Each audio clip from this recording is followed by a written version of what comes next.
Shazam, Fury of the Gods. This is my spoiler review. I do have a review up on my blog, soundedbettermyhead.com. Can't think of any spoilers that are in there really.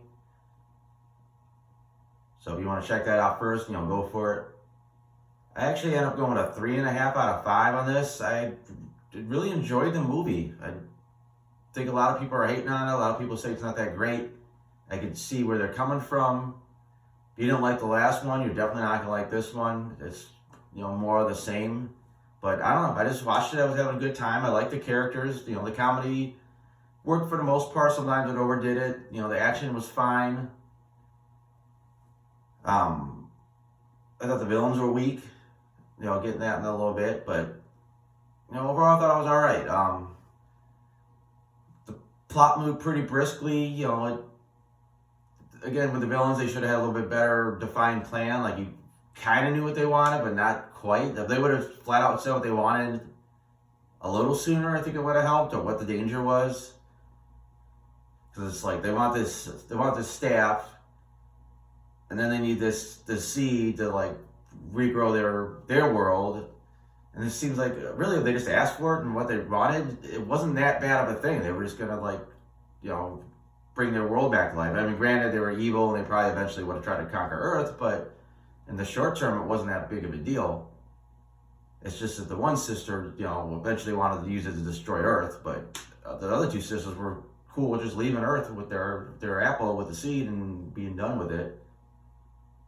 I mean, I know they were angry. They were all angry about what happened to their father and the other gods, but their evil plan wasn't really that evil in general. I mean, they were slaughtering people. They were getting in their way, but it was a little bit weird this time because I think the characters spend more time in their superhero forms than their human forms, like their non-powered forms. So it's like a different balance than the last movie, because the last movie they were just like the foster kids almost the whole time. At the end they became heroes, but this time there was more time as a hero.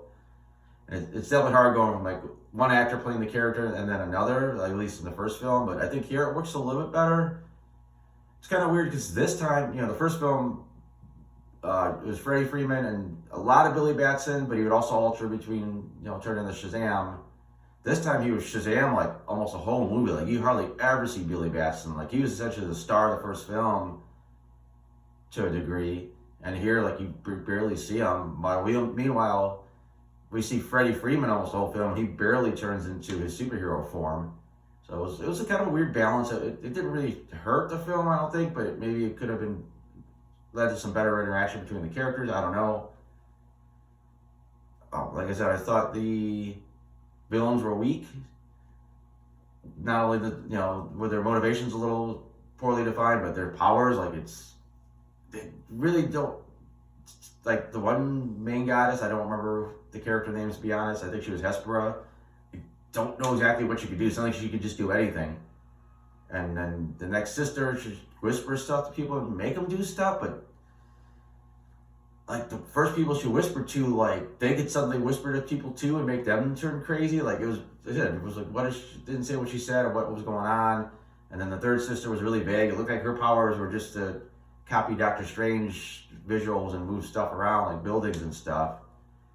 And she was the most bizarre character in the entire film, because it's like, when you meet her, she's like, you think she's just a new high school student. Turns out she's not. She's, this 6,000-year-old goddess, which it made no sense at all. Like, it seems like these people were pretty detached from what was going on in the world of man, because they've been separated from it for so long. But she had no problem like integrating herself in a high school. Like, she seemed to know classes and how like a high school works. Somehow somebody got her like the paperwork to get to be a new student at this school. I don't know how she pulled it off. She was acting like a normal teenager. I don't know why she would go undercover at a high school. Like, what, because the one kid there met Shazam and Superman once? But it seems like there's a million easier ways to like meet the champion. I mean, every time there's an armored car heist or a bridge falling apart, they pop up. So I don't know why she was at this high school. It was never explained. It was literally, she was just there to meet, Freddie and befriend him. So I wish I would have explained that a little bit better, but And I think that really hurt. And I said, she just does not feel like the 6,000-year-old goddess that was like angry about what happened to her father.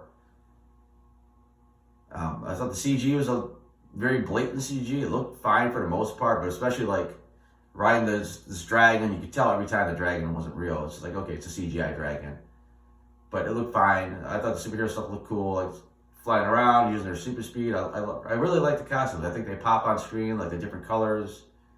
The monster designs actually look good at the end with the minotaurs and the harpies and all that. I thought the harpies looked a little bad CGI wise, but I think the ogres and whatever else they had looked pretty good. They made a big fuss about the unicorns. They really didn't use them. They're like, all right, we're on unicorns, we're going to chase away the monsters, and then they just kind of sat on them. So it seemed like it was just a way to utilize like the kids in the finale. And then there's this weird point where like the youngest is riding the unicorn. She starts to say MFer, and then they cut her off. Like, I don't know why they thought it would be funny to have the youngest kids almost say, motherfucker, but whatever. It was not that big of a deal. It's a nitpick. I actually thought the Magic Pen Steve was a cute addition. I actually got a kick out of that. I actually did thought one of the better jokes was they sent this letter to the goddesses, and the pen was writing everything they were saying, so I got a chuckle out of that part. I thought this trailer kind of spoiled some stuff. Like some of this fight with Shazam and the dragon at the end was spoiled. They did this weird thing where like he got burned on his costumes or turned black, and he was shooting all the lightning for some reason. Really made him look like Black Adam. And I don't know if that was intentional or not. The Wonder Woman thing was spoiled. They never really explained how the wizard came back to life. So like he just kind of half said, "Oh, I couldn't stay in this realm anymore." But then after that, he was able to do it again. I don't know. It was very vaguely defined. They could have done a little bit better job with that as well.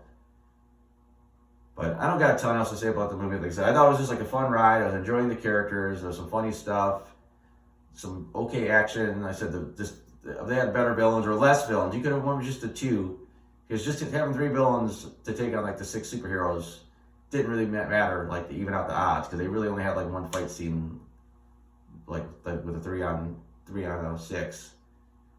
And like I said, this maybe the 2, then maybe the one backstabs the other one, but I don't know, it didn't add much. The mid-credit scene would have been better if I could say they were definitely setting up to put Shazam into a Justice Society movie or something, but with the new DCEU or DC Universe, whatever it's going to be called now, coming forward, I don't know what's going to come out of that. And then the post-credit was just a joke ending, basically telling you, we set up this Dr. Savannah, Mr. Mind thing at the end of the first film, and they didn't pay it off, so the joke was, here's why they didn't pay it off, because Mr. Mind is extremely slow at doing anything. But that's about it. Like I said, I got the non-spoiler version of this on my blog. I got other reviews up there. I got my comic strips. That's all at soundedbettermyhead.com, so thanks for watching.